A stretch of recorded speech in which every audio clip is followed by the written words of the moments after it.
جب میں نے اپنا ہندوستان کا سفر شروع کیا، فروری کا مہینہ ختم ہونے کو تھا۔ میں مراد آباد پہنچا تو میری ڈائری میں وہاں اپنے چند سامعین کے پتے محفوظ تھے۔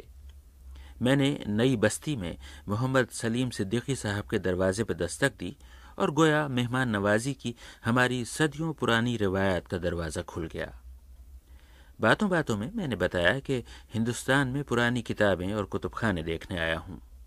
میرا یہ کہنا تھا کہ صدیقی صاحب اٹھے، اپنی الماری سے 2 پرانے قلمی نسخے نکالے اور میرے ہاتھ پہ رکھ دیے۔ کہنے لگے کہ یہ بزرگوں کی نشانی ہے، یہاں تو ضائع ہو جائے گی، آپ اسے ہم غریبوں کے تحفے کے طور پہ قبول کر لیں تو یہ کتابیں محفوظ رہ جائیں گی۔ اس ساری گفتگو کا مقصد صرف اتنی سی بات کہنا ہے کہ ہندوستان میں شاید ہی کوئی گھر ایسا ہو جس میں بزرگوں کے زمانے کی ایک نہ ایک پرانی کتاب موجود نہ ہو، اور میری اس رائے میں کوئی مبالغہ نہیں کہ اگر یہ ساری کتابیں یکجا ہو جائیں تو دنیا کا سب سے بڑا کتب خانہ وجود میں آ جائے۔ ہندوستان کی سرزمین پر بکھرے ہوئے تاریخ کے ان اوراق پر کوئی تفصیل سے بات کر سکے، یہ ناممکن ہے۔ سینکڑوں ہزاروں نہیں، لاکھوں گھروں میں آج تک ایسے صندوق اور ایسے کمرے بند پڑے ہیں جن کے اندر پرانی کتابیں بھری ہوئی ہیں، اور ہماری نسل کو ان کا خیال تک نہیں، چنانچہ ان پر دیمک کی نسلیں پروان چڑھ رہی ہیں۔ پاکستان میں کتابوں کے مختلف اور معلوم ذخیروں کا ایک خاکہ پیش کرنے کے لیے ہم نے نمونے کے طور پر صوبہ سندھ چنا تھا۔ ہندوستان میں ہم نے مدھیہ پردیش اور خصوصاً اس علاقے کو منتخب کیا ہے جہاں حیدرآباد کے بعد مسلمانوں کی دوسری سب سے بڑی ریاست قائم تھی، یعنی بھوپال۔ کہتے ہیں کہ بھوپال کی سرزمین عربی فارسی کے قلمی نسخوں سے مالا مال ہے۔ یہاں سب سے بڑا کتب خانہ مولانا آزاد لائبریری ہے، جس کی بات ذرا تفصیل سے اور بعد میں کریں گے۔ پہلے آئیے بھوپال کے دوسرے کتب خانوں کی سیر کریں۔ شہر میں مولانا مہوی صاحب مرحوم کے پاس عربی اور فارسی قلمی نسخوں کا بڑا ذخیرہ تھا جو انہوں نے بڑے جتن کر کے جمع کیا تھا، لیکن سنا ہے کہ مولانا صاحب کی زندگی کے آخری زمانے میں کچھ لوگ ان سے کتابیں عاریتاً لے گئے مگر پھر کبھی واپس نہیں کیں۔ اس پر مولانا صاحب بہت مایوس ہوئے اور وصیت کر گئے کہ جو ذخیرہ بچ رہا ہے وہ ندوۃ العلماء لکھنؤ منتقل کر دیا جائے۔ خوش قسمتی سے مرحوم کی وصیت پر عمل ہو گیا۔ بھوپال کے 2 قابل ذکر کتب خانوں کے متعلق وہاں اردو کے محقق، تنقید نگار اور استاد جناب عبدالقوی دسنوی صاحب بتا رہے ہیں۔ یہاں جو نواب صاحب کی لائبریری تھی، جہاں آپ کے نسخے بھوپال تھا اور وہ وہاں سے لاپتہ ہو گیا ہے، پتہ نہیں کہاں ہے۔ اس کے علاوہ وہاں عربی فارسی کی بھی، جیسا کہ مجھے اطلاع ملی ہے، کافی نسخے تھے، لیکن ان کا اب تک پتہ نہیں چلا۔ میں خود تلاش میں ہوں کہ کچھ چیزیں وہاں سے دستیاب ہو جائیں، وہ یا تو کسی صندوق میں بند ہیں یا کوئی ایسے کمرے میں بند ہیں جہاں لوگ جا نہیں رہے ہیں۔ میرا خیال یہ کہ نسخہ بھوپال بھی وہیں چھپا ہوا ہے۔ اس کے علاوہ یہاں ایک آپ کے اسماعیل صاحب ہیں اور ضعیف ہیں، ان کا کتب خانہ بھوپال کتاب گھر مشہور رہا ہے۔ انہوں نے واقعی بہت محنت کی، اردو سے عشق کیا، رسائل کا بڑا اچھا ذخیرہ، کتابوں کا بڑا اچھا ذخیرہ، پرانے مطبوعات کا بہت اچھا ذخیرہ ان کے یہاں تھا، لیکن ان کی بیماری نے ان کی کتب خانے کو تقریباً ضائع کر دیا۔ گوالیار میں حضرت محمد رضا غمگین تھے۔ ان کے پاس غالب کے خطوط تھے اور بہت سے قلمی نسخے تھے، خصوصاً فارسی کے۔ حضرت غمگین کا اب انتقال ہو گیا ہے اور سارا خزانہ اب ان کے عزیزوں کے پاس ہے، لیکن یہ خبر نہیں کہ کس حال میں ہے۔ بھوپال کے اہل علم حضرات کا تذکرہ ہو تو نواب صدیق حسن خان مرحوم کی بات کیے بغیر بات نہیں بنتی۔ انہوں نے اپنے دور کے قریب ہر علم پر کل ملا کر 200 سے زیادہ کتابیں خود لکھی تھیں، اور ان کے علم و فضل سے متاثر ہو کر ہی نواب شاہجہاں بیگم صاحبہ نے ان سے شادی کی تھی۔ کہتے ہیں کہ نواب صدیق حسن خان کی ذاتی لائبریری بہت بڑی تھی، جس میں بہت سے ایسے قلمی نسخے تھے کہ جن کی نقل کہیں اور نہیں ملتی۔ ان کا خاندان بھوپال کے نور محل میں آباد ہے اور ممکن ہے کہ علم کے بہت سے جواہر ابھی وہاں محفوظ ہوں۔ جہانگیر آباد میں رمزی ترمزی صاحب کا گھرانہ بھی اہل علم سے پوشیدہ نہیں۔ کہا جاتا ہے کہ ان کے بزرگوں کے زمانے سے کتابوں کا ایک ذخیرہ چلا آتا ہے۔ جن دنوں میں بھوپال میں تھا، ترمذی صاحب کی بینائی جاتی رہی تھی اور وہ بہت علیل تھے۔ بھوپال اپنی داستان کے ایک کردار کو صدیوں تک نہیں بھلا سکے گا، اور وہ تھے ایم عرفان مرحوم، جن کے بارے میں خان شاکر علی خان نے کہا تھا کہ ایم عرفان جن ہے۔ انہیں اردو اور علم دونوں سے غضب کا لگاؤ تھا اور ان دونوں کی خاطر رات دن کام کیا کرتے تھے۔ وہ شاہی محل کے فوٹوگرافر تھے اور کتابوں کے ایک بڑے ذخیرے کے مالک تھے۔ اب ان کے صاحبزادے ایم عمران صاحب اس کتب خانے کی دیکھ بھال کر رہے ہیں۔ بھوپال میں رام سہائے صاحب کا گھرانہ بھی بڑا نامور ہے۔ رام سہائے صاحب بفضل ہی ابھی زندہ ہیں اور 90 سال سے اوپر ان کی عمر ہے۔ بھوپال کی تاریخ پر جیسی ان کی نگاہ ہے شاید ہی کسی کی ہو۔ ان کے پاس فارسی مخطوطے ہیں جن کا موضوع حسن و عشق نہیں بلکہ سائنس ہے۔ اسی طرح قاضی وزیر الحسینی صاحب، صدر الدین صاحب اور حکیم قمر الحسن صاحب کے نام نامی بھی آتے ہیں۔ ان بزرگوں نے بھی قدیم کتابوں کو اولاد کی طرح بڑے چاؤ سے رکھا تھا۔ حکیم قمر الحسن صاحب نامور طبیب تھے، ندیم کے ایڈیٹر تھے اور بہت اچھے انشا پرداز تھے۔ کہا جاتا ہے کہ ان کے ہاں بہت سے قلمی نسخے ہیں جن میں علم طب کی کتابیں بھی ہیں۔ آل انڈیا ریڈیو کے خالد آبدی صاحب نے مجھے بتایا کہ شمالی مدھیہ پردیش کے علاقے ریوا کی سینٹرل لائبریری میں کچھ فارسی مخطوطے ہیں جو غالباً تاریخ سے متعلق ہیں اور تحقیق کرنے والوں کی نگاہ سے ابھی تک چھپے ہوئے ہیں۔ والیان ریوا کے گھرانے میں جو کتابیں دیکھی گئی ہیں وہ غالباً اکبر اعظم کے زمانے سے چلی آ رہی ہیں۔ اسی دور میں وہاں مولوی رحمان علی خان اعلیٰ سرکاری عہدے پر فائز تھے اور انہوں نے تاریخ بندیل کھنڈ لکھی تھی، جس کی دلچسپ بات یہ ہے کہ تاریخ کی یہ کتاب بیک وقت فارسی اور بگھیلی زبان میں لکھی گئی تھی۔ بگھیلی بہت حد تک اودھی سے ملتی جلتی ہے اور اس زبان میں گنتی کی کتابیں ملتی ہیں، مگر مولوی رحمان علی خان کی خود اپنے ہاتھ کی لکھی ہوئی یہ کتابیں ریوا میں موجود ہیں۔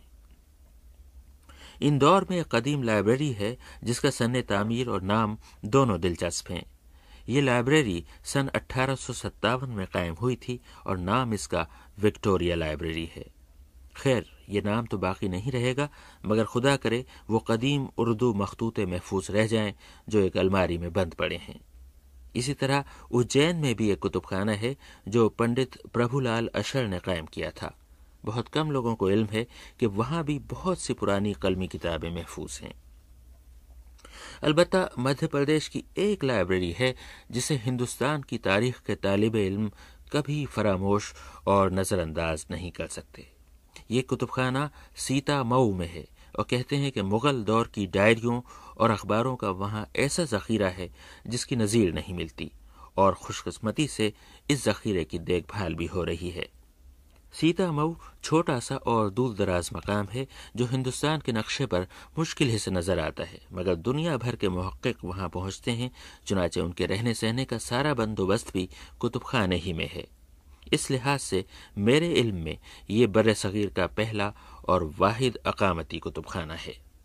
سیتا مئو کے اس کتب خانے کے بارے میں تاریخ کے استاد حامد جعفری صاحب بتا رہے ہیں۔ سیتا مئو کی لائبریری کے بارے میں، اس کے بارے میں یہ عرض کروں گا کہ ڈاکٹر رگھویر سنگھ اس کے ڈائریکٹر ہیں اور ان کو میں ذاتی طور پہ بھی جانتا ہوں۔ بہت محقق ہیں، بڑے محقق، بڑے اعلیٰ پائے کے محقق ہیں تاریخ میں، اور ان کی لائبریری میں کافی مخطوطات پائے جاتے ہیں، ٹرانسلیشن پائے جاتے ہیں، اور ذوق و شوق کا ان کے یہ عالم ہے کہ انہوں نے مولوی مقرر کیے ہیں اور ٹرانسلیٹرز مقرر کیے ہیں، خود بھی بہت اچھی فارسی جانتے ہیں، اور ان کے ہاں یہ کام ہو رہا ہے۔ جیسے مجھے معلوم ہے کہ پادشاہ نامہ عبد الحمید لاہوری کا انہوں نے ایک مولوی صاحب کے ذریعے اس کو ٹرانسلیٹ کرایا ہے، اور میرے خیال سے وہ یا تو شائع ہو گیا ہے یا آخری مراحل میں ہے شائع ہونے کی۔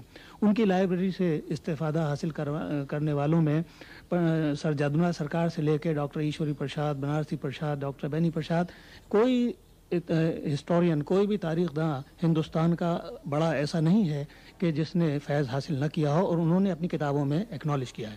تو میں سمجھتا ہوں کہ سیتا مئو کا کنٹریبیوشن جو ہے مخطوطات میں بہت عظیم ہے۔ یہ تو تھی ایک بڑے کتب خانے کی بات۔ بھوپال کے قریب ایک مقام ہے آشٹا۔ وہاں ایک صاحب جو پیشے کے لحاظ سے درزی ہیں، ان کے پاس کتابوں کا بہت پرانا ذخیرہ موجود ہے جس میں فارسی کی بہت سی کتابیں شامل ہیں۔ اسی طرح اسی پیشے کے ایک اور صاحب کی بات خالد آبدی صاحب سے سنیے۔ اندور میں ایک خیاط اور ہیں، ان کے پاس میں نے ایک گیتا دیکھی ہے جو بلا مبالغہ 1000 صفحے پر ہے اور قلمی ہے، اور لیکن اس کی زبان جو ہے اودھی ہے اور رسم الخط اس کا اردو ہے۔ وہ بھی اس کو فروخت کرنا چاہتے ہیں، ان سے رجوع کیا جا سکتا ہے۔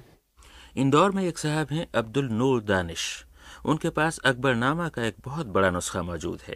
جنہوں نے دیکھا ہے وہ کہتے ہیں کہ کتاب کی لمبائی 2 فٹ سے کم نہیں۔ یہ بھی کہا جاتا ہے کہ یہ اکبر نامہ ابو الفضل کے بھائی نے نقل کیا تھا۔ اس پر طلائی کام ہے اور ایک خاص بات یہ ہے کہ بہت اچھی حالت میں ہے۔ عبد النور دانش صاحب اسے فروخت کرنا چاہتے ہیں اور اس کی قیمت 6 ہندسوں میں مانگتے ہیں۔ اگر یہ روایت صحیح ہے کہ اکبر نامہ کا یہ نسخہ 30 سال میں مکمل ہوا تھا تو یہ قیمت کچھ اتنی زیادہ نہیں۔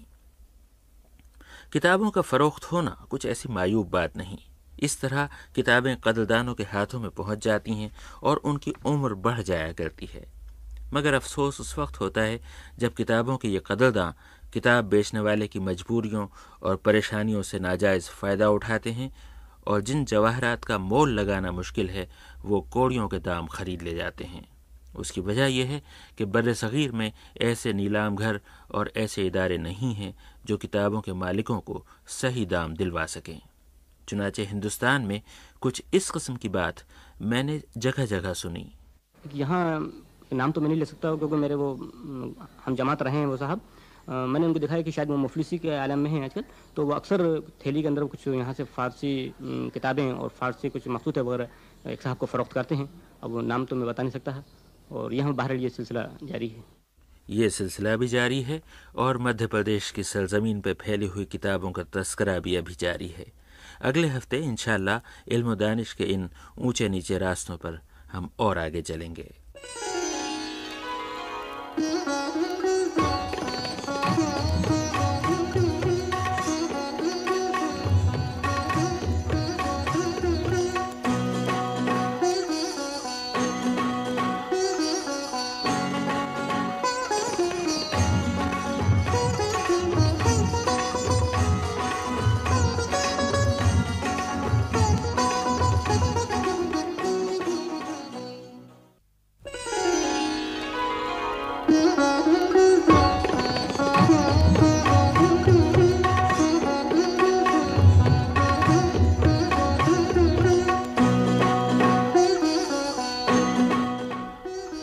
ہم نے ایک الماری سے ٹین کا بنا ہوا گول سا لمبا ڈبہ نکالا۔ زمانے کی ٹھوکریں کھا کھا کر وہ ڈبہ جگہ جگہ سے پچک گیا تھا۔ اسے کھولا تو اندر سے لپٹا ہوا وزنی کاغذ نکلا۔ گول تھان کی طرح لپٹے ہوئے اس کاغذ کو ہم نے کھولنا شروع کیا تو وہ کھلتا ہی چلا گیا۔ کم سے کم 18 فٹ لمبا دبیز اور مضبوط کاغذ تھا جس پر کسی خطاط نے برسوں سر جھکا کر نہایت خوشخط قلم سے پھول بوٹوں اور قرآن کی آیتوں کے درمیان ایک شجرہ لکھا تھا، اور یہ شجرہ ابو البشر حضرت آدم علیہ السلام سے شروع ہو کر ہندوستان کے کسی رئیس پر ختم ہوتا تھا۔ پورا تھان کا تھان بالکل صحیح سلامت تھا، مگر افسوس کہ آخری 1 انچ کا وہ ٹکڑا پھٹ کر ضائع ہو چکا تھا جس پہ غریب خطاط نے اپنے چھوٹے سے قلم سے باریک حروف میں خود اپنا نام اور کتابت کی تاریخ لکھی ہوگی۔ خوشخطی کا یہ شاہکار بھوپال کی مولانا آزاد لائبریری میں محفوظ ہے۔ آج بھی ہم مدھیہ پردیش اور خصوصاً بھوپال کے علاقے میں بکھرے ہوئے علم و ادب کے موتیوں کو بٹور رہے ہیں اور دیکھ رہے ہیں کہ اس خطے میں قدیم کتابیں کہاں کہاں موجود ہیں۔ بھوپال کی سرزمین راجہ بھوج سے لے کر نواب سلطان جہاں بیگم اور نواب حمید اللہ خان کے دور تک دانش و حکمت کا گہوارہ رہی ہے۔ ہندوستان کے اسی خطے نے کالی داس کو جنم دیا اور اسی نے غالب اور اقبال جیسے شاعروں اور مفکروں کا نام اونچا کیا۔ یہاں سے غالب کے اپنے ہاتھ کے لکھے ہوئے 2 دیوان ملے اور یہیں اقبال نے بارہا غور و فکر کے لیے ماحول سازگار پایا۔ بھوپال میں علامہ اقبال لائبریری آج بھی قائم ہے اور اس میں قدیم کتابوں کا ذخیرہ بھی موجود ہے۔ ایک اور بڑا ذخیرہ خان باسط صاحب کے پاس ہے۔ وہ عبیدیہ مڈل اسکول کے ہیڈ ماسٹر ہیں اور غالباً نواب صدیق حسن خان کے خاندان سے تعلق رکھتے ہیں۔ ان کے گھر میں ایک بہت بڑا کمرہ ہے اور کہتے ہیں کہ اس میں پرانی کتابیں قرینے سے چنی ہوئی ہیں۔ قاری شفیق الحسن خان صاحب پرانی کتابوں کے تاجر ہیں اور خود غالب کے ہاتھ سے لکھے ہوئے دیوان کا وہ نسخہ انہوں ہی نے فروخت کیا تھا جس کے ساتھ پھر غریب کی جورو والا معاملہ ہوا اور جس کی مٹی دربدر ہوئی۔ قاری صاحب کے پاس بھی کئی نادر اور نایاب کتابیں موجود ہیں۔ مثلاً ایک کتاب کی بات آئیے انہی کی زبانی سنیں۔ اعجاز خسروی فارسی میں حضرت امیر خسرو رحمۃ اللہ علیہ کی، اگرچہ وہ تباہ ہو چکی ہے لیکن میرے پاس اصل نسخہ قلمی موجود ہے۔ وہ بظاہر ایسا معلوم ہوتا ہے کہ شاید وہ حضرت امیر خسرو رحمۃ اللہ کے ہاتھ کا ہو، چونکہ ایک جگہ اس کے سن کتابت سے اندازہ ہوتا ہے کہ 800 کچھ ہجری میں لکھی گئی، اور یہ سن غالباً وہی حضرت امیر خسرو رحمۃ اللہ علیہ کی وفات سے پہلے کا ہے۔ قاری شفیق الحسن خان صاحب۔ بھوپال میں گوبند پرساد آفتاب کی شخصیت بھی نامی گرامی تھی۔ علاقہ بے نظیر کے قریب ان کی رہائش گاہ تھی جس میں ان کا ذاتی کتب خانہ موجود ہے۔ گوبند پرساد آفتاب صاحب نے خود بھی بہت سی کتابیں اردو میں لکھی تھیں جن میں ڈرامے اور ناول سے لے کر معدنیات کے علم اور زمین دوز پائپ بچھانے کے فن تک ہر موضوع شامل تھا۔ ان کتابوں کے قلمی نسخے ابھی موجود ہیں۔ اسی طرح بھوپال کے ایک اور محقق سلیم حامد صاحب تھے جن کے پاس بہت سی چھپی ہوئی اور ہاتھ سے لکھی ہوئی کتابیں موجود تھیں۔ کہتے ہیں کہ ان کے کتب خانے پر آج کل قفل پڑا ہوا ہے۔ سلیم حامد صاحب کے 2 بیٹے موجود ہیں، خدا کرے وہ کبھی کبھی قفل کھول کر ان کتابوں کو ایک نظر دیکھ لیا کرتے ہوں۔ نواب صدیق حسن مرحوم کے خانوادے میں علی حسن مجیب صاحب موجود ہیں جن کے پاس کئی ایسے قلمی نسخے محفوظ ہیں جن پر سونے کے پانی سے منقش حاشیے بنائے گئے ہیں اور جو خوش قسمتی سے اچھی حالت میں ہیں۔ اب بھوپال کے ایک اور گھرانے کی بات عربی کے استاد مسلم سلیم صاحب سے سنیے۔ اس کے علاوہ ایک یہاں مفتی گھرانہ ہے جس نے کافی کام کیا ہے اور اس کے 2 یعنی کافی بڑے عالم گزر چکے ہیں۔ ایک تو یعنی نواب صدیق حسن خان کے زمانے میں مولوی ذوالفقار احمد صاحب تھے جنہوں نے قریباً 10 یا 12 کتب ان کی فرمائش پر عربی اور فارسی اور اردو میں اور کچھ تراجم بھی کیے۔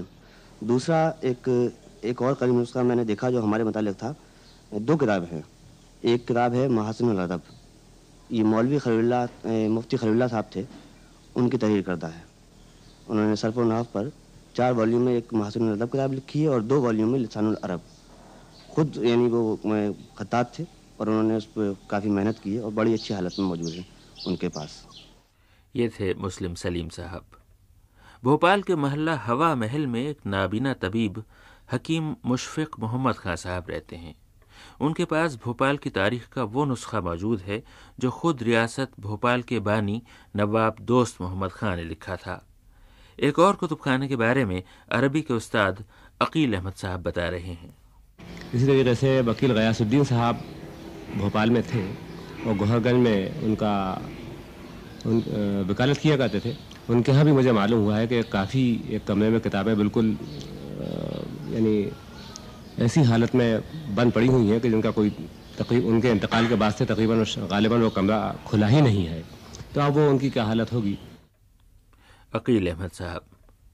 خالد آبدی صاحب جن کا تعلق آکاشوانی اندور سے ہے، لکھنے پڑھنے اور تحقیق سے دلچسپی رکھتے ہیں اور خود بھی قدیم کتابیں جمع کرتے ہیں۔ ان کے پاس فقہ ہندی اور تذکرہ مرات الخیال کے قلمی نسخے موجود ہیں اور شاعری پر کچھ رسالے ہیں جن میں مختلف اشکال سے فن عروض سمجھایا گیا ہے۔ کچھ کتابیں طب کے بارے میں ہیں۔ پچھلی صدی کی ایک فارسی شاعرہ کا تذکرہ ہے جو غالباً بھوپال میں رہتی تھیں۔ بھوپال میں نیشنل لائبریری، نیشنل آرکائیوز اور اسٹیٹ آرکائیوز بھی ہیں جن میں قدیم کتابیں اور دستاویزات موجود ہیں، لیکن مجھے علم نہیں کہ یہ ادارے عام لوگوں سے خرید کر قدیم کتابیں اور کاغذات محفوظ کر رہے ہیں یا نہیں۔ بھوپال میں قلمی نسخوں اور پرانی کتابوں کے 2 بڑے ذخیرے دینی مدرسوں میں ہیں۔ ان میں سے ایک جامع اسلامیہ عربیہ ہے اور دوسرا دارالعلوم تاج المساجد ہے۔ تاج المساجد میں جو بر صغیر کی سب سے بڑی مسجدوں میں شمار ہوتی ہے 2 کتب خانے ہیں جن میں سے ایک طالب علموں کے لیے مخصوص ہے اور دوسرا عام پڑھنے والوں کے لیے کھلا ہوا ہے۔ سیفیہ کالج اور حمیدیہ کالج میں بھی بعض نادر اور نایاب کتابیں موجود ہیں۔ اور اب ہم آتے ہیں بھوپال کی مولانا آزاد لائبریری کی طرف، جو اتوارا روڈ پر وسیع میدان کے درمیان بنی ہوئی شاہی دور کی ایک شاندار سرخ عمارت میں قائم ہے۔ گنبدوں، برجوں اور محرابوں کی اس عمارت کے بڑے حصے میں تو آج کل کی جدید کتابیں رکھی گئی ہیں، البتہ ایک بہت بڑے بغلی کمرے میں دیوار کے ساتھ ساتھ یورپین طرز کی شاندار اور بھاری بھرکم الماریاں کھڑی ہیں، جن کے متعلق کہتے ہیں کہ اس کتب خانے کے لیے خاص طور پر ریاست حیدرآباد نے پیش کی تھیں۔ کسی زمانے میں یہ دیو قامت الماریاں قدیم کتابوں اور دستاویزوں سے بھری پڑی تھیں، مگر اب یہ رفتہ رفتہ خالی ہوتی جا رہی ہیں۔ یہ لائبریری بڑے چاؤ سے قائم کی گئی ہوگی۔ اس وقت اس کا نام نواب محمد حمید اللہ خان صاحب کے نام پر حمیدیہ لائبریری رکھا گیا۔ اس میں والیان ریاست کے ذاتی کلیکشن سے نکال کر بے مثال نادر نسخے رکھے گئے۔ مثلاً نواب سلطان جہاں بیگم نے اپنی ایک کتاب میں جہاں دنیا بھر سے نادر اور نایاب کتابیں حاصل کرنے کا ذکر کیا ہے، وہیں ان کتابوں کا ذکر بھی کیا ہے جن پر انہیں بہت ناز تھا۔ مثلاً صحیح بخاری کی ایک شرح جو 3 جلدوں میں تھی۔ عام لوگوں کا خیال ہے کہ اس قسم کی تمام کتابیں ابھی تک محل میں ہوں گی یا ادھر ادھر ہو گئی ہوں گی، مگر میں نے محض آزمائش کے خیال سے دیکھا تو صحیح بخاری کی یہ شرح جو خطاطی کا بے مثال نمونہ ہے، وہیں مولانا آزاد لائبریری کے اس بغلی کمرے میں رکھی ہوئی ہے۔ مگر پچھلی 3 دہائیوں کے دوران ان کتابوں پہ جو کچھ بیتی اسے سن کر دل دکھتا ہے۔ اس لائبریری میں فارسی کے تقریباً 900 نسخے تھے، اب 700 ہیں۔ عربی کی یہاں 550 کتابیں تھیں، اب 350 ہیں۔ اردو کے 154 مخطوطے تھے، اب 130 ہیں۔ تو ان 400 کتابوں کا کیا ہوا؟ رجسٹر میں ان کے آگے لکھا ہوا ہے لاسٹ، مسنگ۔ کسی نے کہا کہ یہاں محمود حسن صاحب ایک کلرک اور لائبریرین تھے، اور جیسا کہ بعض لوگوں کا کہنا ہے انہوں نے بہت سی کتابیں خلد بلد کر دیں، چنانچہ انہیں قبل از وقت ریٹائر کر دیا گیا۔ یہ سن کر میں محمود حسن صاحب کے پاس پہنچا۔ وہ ایک چھوٹی سی پرسکون مسجد میں بیٹھے اس وقت مطالعہ کر رہے تھے۔ میں نے کہا کہ کتب خانہ حمیدیہ یا مولانا آزاد لائبریری سے اپنی وابستگی کا احوال تو سنائیے۔ تو انہوں نے کہا، اب میرے تو چونکہ بات بالا کا اس کا تعلق تھا، اس لیے مجھے اس سے زیادہ گویا خدمت کرنا چاہیے تھا اور کرتا تھا میں، لیکن ان لوگوں نے مجھے وقت سے پہلے ہی ریٹائرمنٹ کرا دیا میرا، چلا آیا گھر اپنے۔ اب جو وہاں اس کو شمار کیا گیا ہے تو وہ کہتے ہیں کہ اس میں کتابیں کم ہیں، مثلا عربی کے، فارسی کے اور اردو کے زیادہ مخطوطے تھے، لیکن اس میں بہت سے انہوں نے لکھے ہیں کہ مسنگ ہیں یا لاسٹ ہو گئے ہیں۔ تو کیا خیال؟ انہوں نے جلا دیا، انہوں نے دیمک کھا گئی، انہوں نے جلا دیا انہوں نے غالباً، کیونکہ میرے پاس ایک اخبار رکھا ہے جس میں انہوں نے کبھی کتابیں 74 میں جلائی ہیں، وہ میرے پاس محفوظ ہے۔ جی ہاں، یہ تھے محمود حسن صاحب۔ قاری شفیق الحسن صاحب بزرگ ہیں اور قدیم کتابوں کے تاجر ہیں۔ ان کے متعلق مشہور ہے کہ بھوپال سے جو بھی نادر کتاب فروخت ہوئی انہی کے ہاتھ سے ہوئی۔ میں ان کے پاس پہنچا اور ان سے پوچھا کہ مولانا آزاد لائبریری کے بارے میں کچھ کہیے۔ میں نے سرسری طور سے جائزہ لیا تو بہت سی مخطوطات وہاں پر بڑی گویا خراب حالت میں پائی گئیں، اور بعض اچھی حالت میں بھی ہیں۔ ویسے وہاں پر جو اب لائبریرین ہیں وہ حتی الامکان بڑی کوشش اس بات کی کر رہے ہیں کہ وہ سب محفوظ رہیں، اور اس سے پہلے کافی قلمی اور مخطوطات وہاں کی ضائع ہو گئیں، بعض دیمک کے نظر ہو گئیں اور چنانچہ انہیں نظر آتش کر دیا گیا، اور بعض اس حالت میں ہو گئیں کہ ان کو بالکل ناقابل استعمال قرار دے کے جلا دیا گیا۔ بہرحال ابھی بھی موجودہ حالت میں بھی وہاں کافی قلمی کتب موجود ہیں۔ قاری شفیق الحسن صاحب۔ مولانا آزاد لائبریری کے بارے میں خود وہاں کے عملے نے اچھی بات کہی۔ انہوں نے کہا کہ جو کچھ بچ گیا ہے غنیمت ہے، مگر یہ ہمیشہ نہیں رہے گا۔ اب بھی وقت ہے کہ کوئی مداخلت کرے اور اس خزانے کو محفوظ کر لے اور بچا لے۔ لیکن آثار اچھے نہیں، اور بھوپال شہر میں اس عظیم الشان لائبریری اور اس کی شاندار عمارت کے متعلق کچھ اور ہی سننے میں آ رہا ہے. وہ آپ بھی سنیے، البتہ مجھے یہیں اجازت دیجیے.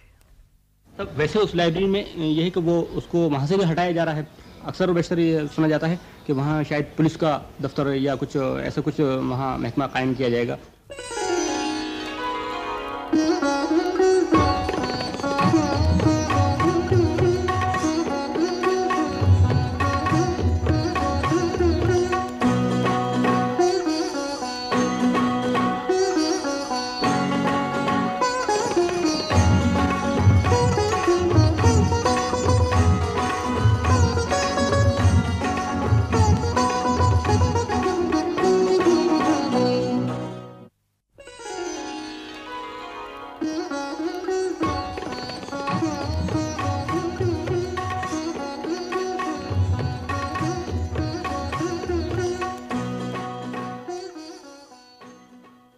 میں رامپور کے بس اسٹینڈ پر اپنی بس سے اترا تو فوراً ہی بہت سے سائیکل رکشہ والے میری طرف لپکے. ان میں سے جو شخص صورت شکل سے ذہین اور سمجھدار لگا، میں نے اس کا رکشہ چنا. کہاں جائیں گے صاحب؟ اس نے ایسے اعتماد سے پوچھا جیسے وہ رامپور کے چپے چپے سے خوب اچھی طرح واقف ہو. میں نے اتنے ہی اعتماد سے جواب دیا، رضا لائبریری، رامپور رضا لائبریری. اس نے حیرت سے مجھے دیکھا اور کہا، وہ کہاں ہے صاحب؟ یہ تو خیر رکشہ والے کی بات تھی. وہ اگر مشرق علوم کے بر صغیر کے سب سے بڑے کتب خانوں میں سے اس ممتاز کتب خانے کو نہیں جانتا تو کوئی بڑی حیرت کی بات نہیں. مگر بے خبری کا یہ سلسلہ بہت دور دور تک جاتا ہے. میں اودھ سے لے کر دکن تک اردو، فارسی اور عربی کے بہت سے اسکالروں اور محققوں سے ملا. ان میں سے 2 یا 3 کے سوا کسی نے رامپور رضا لائبریری کی شکل تک نہیں دیکھی تھی. اس عظیم الشان کتب خانے کا آغاز رامپور کے پہلے والی ریاست نواب فیض اللہ خان کی ذاتی لائبریری سے ہوا. یہ پورے 200 سال پہلے کی بات ہے. پھر مختلف نوابوں کے دور آتے گئے اور سبھی علم کے اس خزانے میں اضافے کرتے گئے. پھر 1857 کا ہنگامہ ہوا جس میں دلی اور لکھنؤ دونوں ہی لٹے. اس وقت اہل کمال برہنہ سر برہنہ پا بھاگے، مگر چلتے چلتے گھر کی 2-4 کتابیں اور تصویریں سینے سے لگا لیں. ان دنوں غالب کے شاگرد نواب یوسف علی خان رامپور کے والی تھے. انہوں نے اہل کمال اور ان کے اثاثے دونوں کی پذیرائی کی، اور پھر ان کے بیٹے نواب کلب علی خان کے دور تک تو رامپور میں کتابوں اور مصوری کے اعلیٰ نمونوں کا بہت بڑا ذخیرہ جمع ہو گیا. پھر آخری شاندار دور نواب رضا علی خان کا تھا جو سن 30 میں حاکم ہوئے، اور کہتے ہیں کہ ان کی زندگی میں رامپور کی لائبریری کتابوں اور خصوصاً مخطوطوں سے پٹ گئی. اس کتب خانے کی خوش نصیبی تھی کہ انہی دنوں مولانا امتیاز علی عرشی صاحب مرحوم اس کتب خانے کے ناظم مقرر ہوئے. علم سے ان کو جو عشق، کتابوں سے جو لگاؤ اور تحقیق سے جو محبت تھی وہ کس سے چھپی ہے. عرشی صاحب نے اپنی باقی تمام زندگی اسی کتب خانے میں گزار دی، اور آج بھی کتب خانے کی عمارت کے سائے میں وہ آنکھیں موندے سو رہے ہیں. اب ان کی جگہ ان کے بیٹے اکبر علی خان عرشی زادہ نے سنبھالی ہے.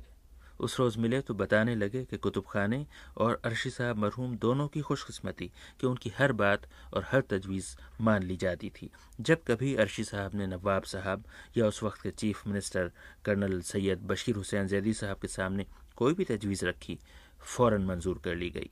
اس طریقے سے آج یہ لائبریری ہندوستان کی نہ صرف یہ کہ قدیم ترین لائبریری ہے، بلکہ اپنے ذخیرے کے اعتبار سے شاید سب سے زیادہ اہم لائبریری ہے. ہمارے پاس اس وقت 15,000 کے قریب مخطوطات ہیں، جن میں سب سے بڑی تعداد عربی کی ہے، تقریباً 6,000 مخطوطات. اتنے ہی لگ بھگ فارسی کے ہیں، تقریباً 2,000 اردو کے ہیں. اس کے علاوہ تامل کی کتابیں ہیں ہمارے پاس 200 کے قریب مخطوطات، میرا مطلب ہے مینوسکرپٹس. اور پھر پشتو کی کتابیں ہیں، ترکی کی کتابیں ہیں. اور اب صورتحال یہ ہے کہ جو لوگ قرآن، حدیث، فقہ، اسلامی تاریخ، مسلم تہذیب اور دنیا عرب کے دوسرے موضوعات پر تحقیق کرنا چاہیں انہیں رامپور تو جانا ہی پڑے گا. یا اگر آپ ہندوستان کی تاریخ اور ہندوستان کے ادب پر کام کرنا چاہیں تو رضا لائبریری کا استعمال لازمی ہے. مگر اس کا یہ مطلب نہیں کہ برصغیر کے دوسرے کتب خانے کسی طرح کمتر ہیں. میں نے ارشی زادہ صاحب سے پوچھا کہ رضا لائبریری میں وہ کون سی خوبی ہے جو دوسرے کتب خانوں میں نہیں۔ کسی بھی موضوع پر آپ اس کو دیکھیں تو اس میں آپ کو نمایاں قسم کی کتابیں مل جائیں گی۔ مثلا اردو کے قدیم شعراء پر کام کرنے والے حضرات ہیں تو ہمارے یہاں تقریباً سارے ہی اہم تذکرے ان کے موجود ہیں۔ بیشتر شعراء کے دواوین موجود ہیں جن کی قدیم شکلیں ہیں۔ مثلا میر پر کوئی شخص کام کرنا چاہے تو وہ ہمارے یہاں کے بعض نسخے ایسے ہیں کہ ان سے کام لیے بغیر وہ اس کو ایڈٹ نہیں کر سکتا۔ تو اس انداز کی بہت سی چیزیں ہیں جس کے لیے ضروری ہے کہ وہ ہماری لائبریری تک پہنچیں اور یہاں بیٹھ کر ہی کام کریں۔ اسی طریقے سے مصوری کی بات ہے، مغل مصوری کے سلسلے میں جتنا اہم اور بڑا کلیکشن ہمارا ہے شاید بہت کم جگہوں پر ایسا ہوگا۔ تو جب کوئی اکبر کے زمانے کی مصوری پر کام کرنا چاہے یا جہانگیر اور شاہجہاں کے زمانے کی مصوری پر کام کرنا چاہے تو اس کے لیے لازم ہو جاتا ہے چاہے وہ اس کے کوئی بھی موضوع کیوں نہ بنتا ہو۔ مثلا اکبر ابھی جوان تھا، ہندوستان کے مصوروں نے ایک مرقع بنایا جو مرقع طلسم کہلاتا ہے۔ ویسے تو اس کا موضوع ستارے اور برج ہیں جن کو مختلف حصوں، مہینوں اور دنوں میں تقسیم کر کے اس میں بہت سی تصویریں بنائی گئی ہیں۔ ان ستاروں کا ہماری زندگی پر کیا اثر پڑتا ہے وہ تو ستارہ شناس ہی جانے، مگر اس مرقع میں جو تصویریں ہیں انہیں دیکھا جائے تو اکبر کے عہد کے ہندوستان کی پوری تصویر ذہن میں صاف کھنچ جاتی ہے۔ لوگوں کا کھانا پینا، اوڑھنا بچھونا، اٹھنا بیٹھنا، وہ سب کسی فلم کے مناظر کی طرح اس مرقع طلسم میں موجود ہیں۔ آئیے کچھ اور کتابوں کا احوال اکبر علی خان صاحب کی زبانی سنیں۔ ایسے ہی ہمارے ہاں ایک بہت اہم نسخہ ہے قرآن مجید کا، ابن مقلا بغدادی کی قلم کا لکھا ہوا۔ ابن مقلا کا انتقال ہوا ہے 939 ہجری میں، یعنی گویا 1000 برس سے زیادہ پرانا نسخہ ہے۔ وہ موجد ہے خط نسق کا، یعنی کوفی خط جو تھا اس نے اس کو ذرا سہل بنایا، زیادہ خوبصورت بنایا، اور اس طریقے سے وہ خط پیدا ہونے کے امکانات ہو گئے جو آج ہمارے سامنے ہے، جس نے ترقی کر کے آج یہ موجودہ نسخ جو ہے اس کی صورت اختیار کر لی ہے۔ تو مثلا عربی خط کے اوپر کوئی شخص کام کرنے والا ہو اس کی تاریخ پر تو اس کے لیے وہ نہایت اہم نسخہ ہے۔ اسی طریقے سے اس سے بھی زیادہ قدیم، اس سے بھی زیادہ اہم ہمارے یہاں قرآن مجید کا ایک اور مخطوطہ ہے جو چمڑے پر لکھا گیا ہے، 1 صدی ہجری کا۔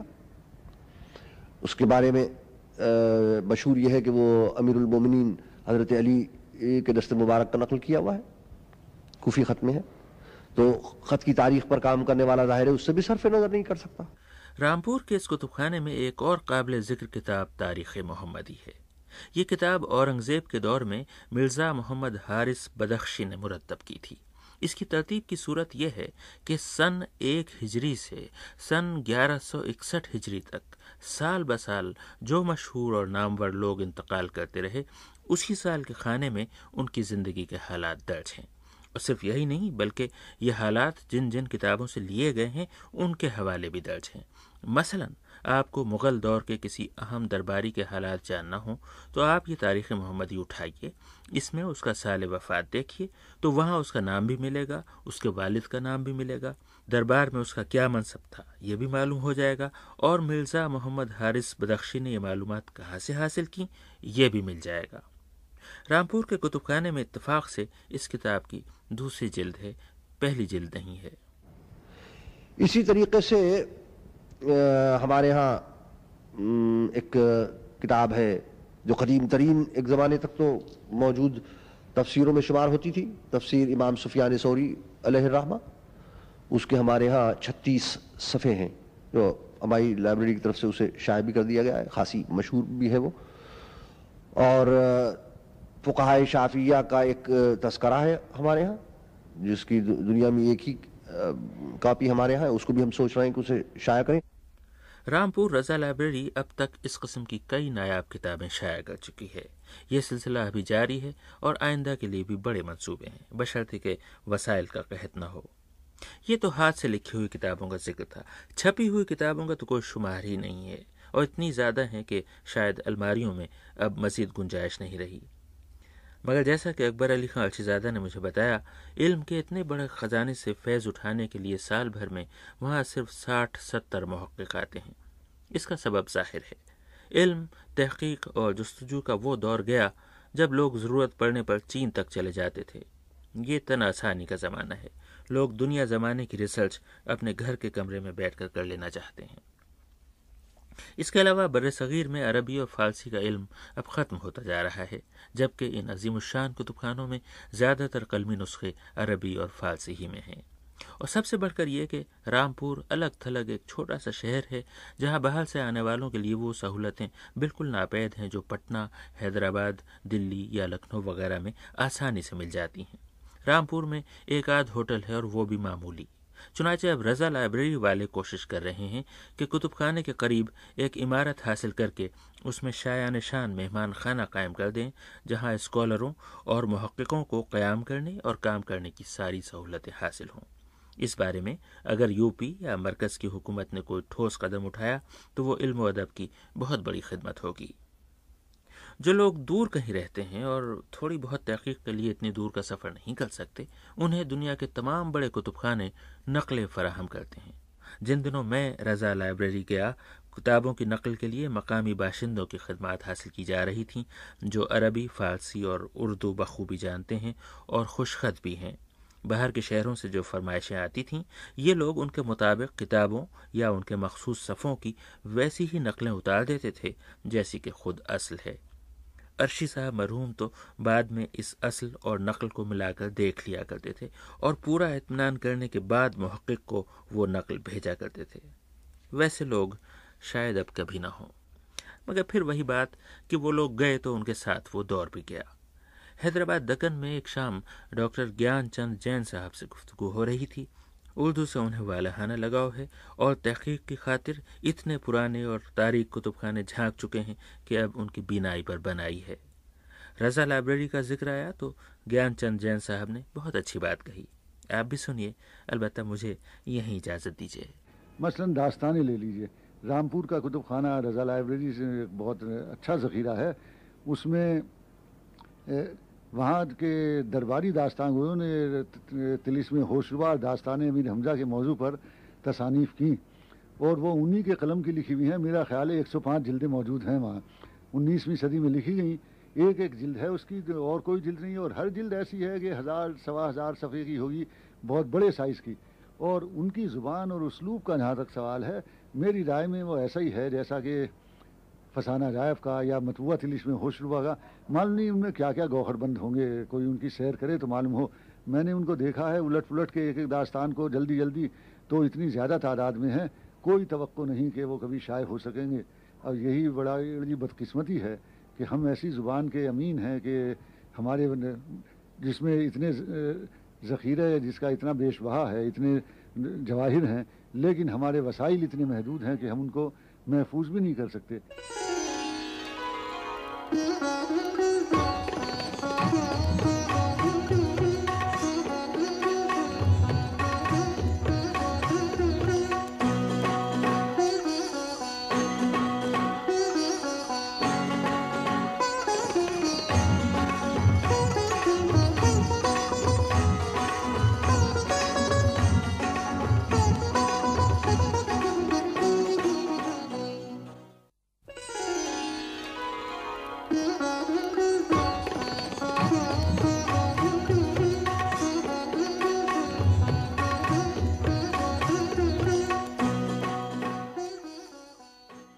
جب کبھی کہیں اجاڑ موسم آتا ہے تو پرندے وہاں سے بہت دور چلے جاتے ہیں۔